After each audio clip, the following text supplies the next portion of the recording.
วิธีแปลงเอกสารที่มีทั้งภาษาอังกฤษและก็ภาษาลาวซึ่งว่าเฮาต้องการให้ภาษาอังกฤษเป็นฟอนต์ Times New Roman ทั้งหมดหลายๆครั้งที่เฮาพิมพ์เอกสารมาแล้วเฮาบ่ได้เซตฟอนต์ภาษาอังกฤษให้เป็น Times New Roman แล้วเฮาต้องการเปลี่ยนภายหลังซึ่งว่าการเปลี่ยนหลายๆคนก็จะพบความยุ่งยากถ้าจะแปลงทีละแถวทีละโตก็แปลงได้แต่ว่ามันจะใช้เวลาโดนมื้อนี้อาจารย์จะมาสอนวิธีแปลงบาดเดียวให้ฟอนต์ทุกอันที่เป็นภาษาอังกฤษเปลี่ยนเป็นฟอนต์ Times New Roman ทั้งหมดก่อนอื่นอาจารย์จะเปิดเอกสารตัวอย่างขึ้นมาเขาเห็นว่าในเอกสารมีบางอันอาจารย์เนี่ยเปลี่ยนเป็นฟอนต์ Times New Roman แล้วแต่ว่าบางอันมันก็จะเป็น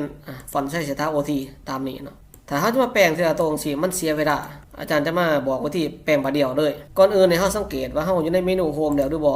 นี่เนาะสังเกตมันจะไฮไลท์แล้วก็ขีดกล่องให้เฮาจากนั้นให้แนมไปทางด้านขวามือหาคำว่า File and Replace หรือกด Ctrl H เปิดขึ้นมาเฮาจะได้คำสั่งตัวนี้มาถ้ามันเป็นแบบนี้ให้กดที่ More อยู่ด้านดุมเขาเห็นคำว่า format ให้คลิกกลับไปที่ format เลือกแรงคิดก่อนเนาะนี่เขาเห็นว่ามันเป็น none ให้เลือกเป็น English United States กดโอเคเขาจะเห็นอยู่นี่มันขึ้นเป็น English United States แล้วฟอนต์ที่เป็นภาษาอังกฤษที่เขาต้องการแปลงตอนท็อปอิทมันเป็นไซส์เสถา OT เขาก็ไปเลือกฟอนต์ไซส์เสถา OT ไปที่ format อีกครั้งนึงเลือกที่ฟอนต์เนาะ